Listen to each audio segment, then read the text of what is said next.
witness stand for the purpose of proving to the jury that he was ignorant.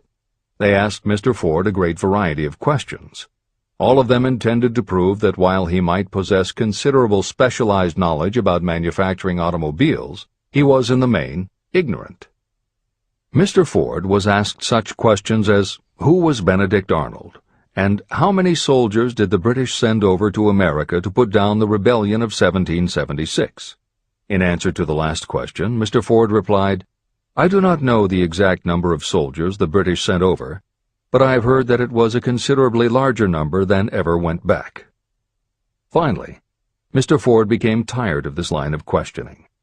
In reply to a particularly offensive question, he leaned over, pointed his finger at the lawyer who had asked the question, and said, If I should really want to answer the foolish question you have just asked, or any of the other questions you have been asking me, let me remind you that I have a row of electric push buttons on my desk, and by pushing the right button I can summon to my aid men who can answer any question I desire to ask concerning the business to which I am devoting most of my efforts.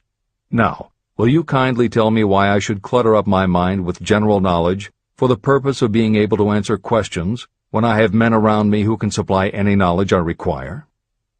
That answer floored the lawyer. Every person in the courtroom realized it was the answer not of an ignorant man, but of a man of education.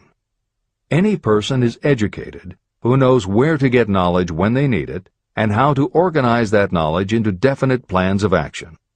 Through the assistance of his mastermind group, Henry Ford had at his command all the specialized knowledge he needed to become one of the wealthiest men in America.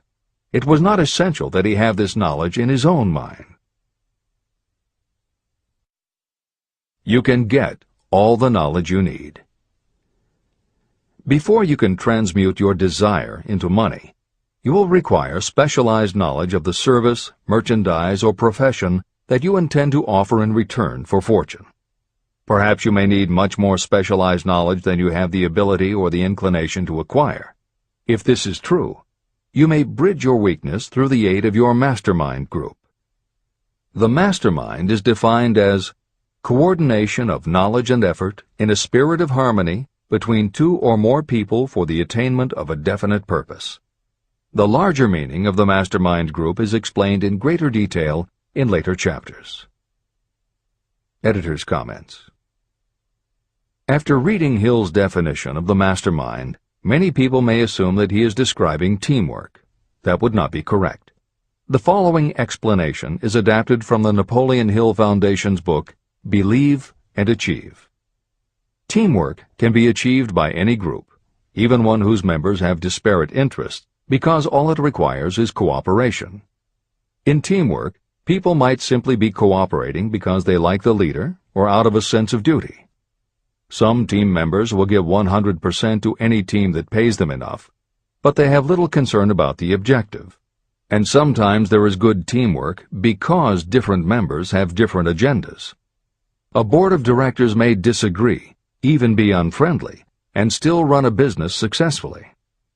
Musical groups are made up of notoriously self-centered people who work as a team if it will help them get ahead. Masterminds, on the other hand, are formed of individuals who have the same agenda, a deep sense of mission, and commitment to the same goal. Masterminds represent the highest order of thinking by a group of knowledgeable people, each contributing their absolute best according to their abilities, expertise, and background. If you have ever been a part of a meeting when everything just clicked and ideas built upon other ideas, with each member contributing until out of the group activity came the best possible idea or solution, that was a mastermind at work. Napoleon Hill believed that you must make the mastermind experience a regular part of your life if you really want to succeed. How to select the right people for your mastermind will be discussed further in Chapter 11, The Power of the Mastermind. This is the end of the editor's comment. The accumulation of great fortunes calls for power, and power is acquired through highly organized and intelligently directed specialized knowledge. That knowledge does not, necessarily, have to be in the possession of the person who accumulates the fortune. This should give hope and encouragement to those who want to accumulate a fortune, but don't have the necessary education to supply such specialized knowledge. People sometimes go through life suffering from inferiority complexes because they are not people of education. The person who can organize and direct a mastermind group of people who possess the knowledge needed is just as much a person of education as any other individual in the group. Thomas A. Edison had only 3 months of schooling during his entire life, but he did not lack education. Neither did he die poor. Henry Ford had less than a 6th grade schooling, but he managed to do pretty well by himself financially. Albert Einstein was working as a clerk in a patent office when he began to develop his world-altering scientific theories.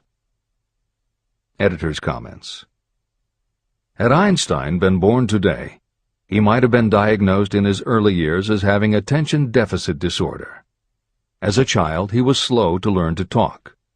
As a student, he showed little promise and was expelled from at least one school. But what Einstein could do was to focus his concentration on a goal of his choice. His famous theories were the result of thought experiments, experiments that took place inside his mind. It is said that the breakthrough which led him to the theory of relativity came not from specialized knowledge of physics or mathematics, but from his ability to imagine what would happen if he were riding on a beam of starlight through space. This is the end of the editor's comments. Specialized knowledge is among the most plentiful and the cheapest forms of service that may be had. If you doubt this, consult the payroll of any university. It pays to know how to purchase knowledge, and it pays to know where to look. First of all, decide the sort of specialized knowledge you require and the purpose for which it is needed. To a large extent, your major purpose in life, the goal toward which you are working, will help determine what knowledge you need. Your next move requires that you have accurate information concerning dependable sources of knowledge. The more important of these are your own experience and education, experience and education available through cooperation of others, Mastermind Alliance, colleges and universities, public libraries, and even easier, the Internet, special training courses through night schools and home study courses in particular. As knowledge is acquired, it must be organized and put into use for a definite purpose through practical plans. Knowledge has no value except for what can be gained from its application toward some worthy end. Successful people never stop acquiring specialized knowledge related to their major purpose, business, or profession. Those who are not successful usually make the mistake of believing that the knowledge-acquiring period ends when you finish school. The truth is that schools do little more than teach you how to acquire practical knowledge. Editor's comments.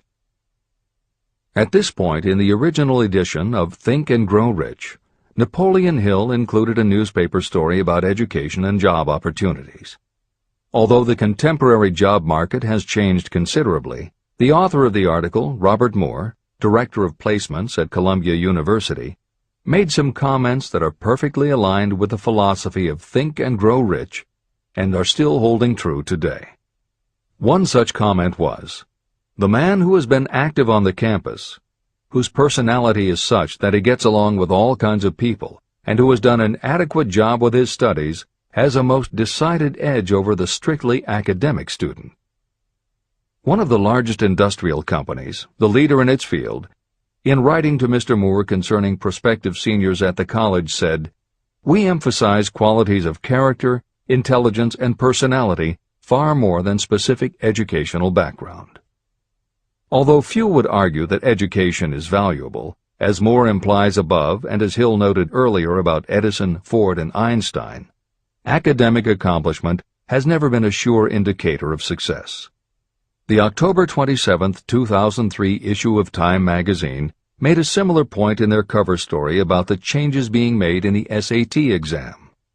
Although the article's primary focus is on the efforts to make the SAT less biased, it also notes that recent research indicates that neither the SAT nor IQ tests have proven to be very reliable predictors of future real-world achievement. In his best-selling book, Emotional Intelligence, author Daniel Goleman has created a persuasive argument that the way in which a person handles themselves and their relationships, which he calls emotional intelligence, or EI, is a much better indicator than IQ in predicting whether a person will be successful in life. In his later books, Working with Emotional Intelligence and Primal Leadership, Goleman applies his theory to the workplace, focusing on emotional intelligence leadership techniques and comparing corporate managers' EI with their IQ to analyze which has the greatest positive effect on the financial bottom line. Daniel Goleman's theories have caused some significant changes within educational circles and among management theorists, but their greatest impact has been on individuals who have gone through life intimidated because they believe they aren't smart enough. For them, Goleman's books offer convincing evidence that although they may not have conventional education, their natural abilities and interpersonal skills can be far more important in achieving success. This is the end of the editor's comments. One of the most reliable and practical sources of knowledge available to those who need specialized schooling are night schools, extension courses, and seminars. The correspondence schools give specialized training anywhere the U.S. mails go, or via the Internet. One advantage of home study training is the flexibility of the study program, which permits you to study during spare time. Another advantage of home study training, if the school is carefully chosen, is that most courses offer some method of personal consultation, which can be of priceless value to those needing specialized knowledge. No matter where you live, you can share the benefits. A lesson from a collection agency. Anything acquired without effort and without cost is generally unappreciated and often discredited. Perhaps this is why we get so little from our marvelous opportunity in public schools. The self-discipline you will learn from a program of specialized study can make up for the wasted opportunity when knowledge was available without cost. Being asked to pay, whether you make good grades or poor, has the effect of causing you to follow through with the course when you would otherwise drop it. I learned this from experience when I enrolled for a home study course in advertising. After completing 8 or 10 lessons, I stopped studying, but the school did not stop sending me bills. In fact, they insisted upon payment whether I kept up my studies or not. I decided that if I had to pay for the course, which I had legally obligated myself to do, I should complete the lessons and get my money's worth.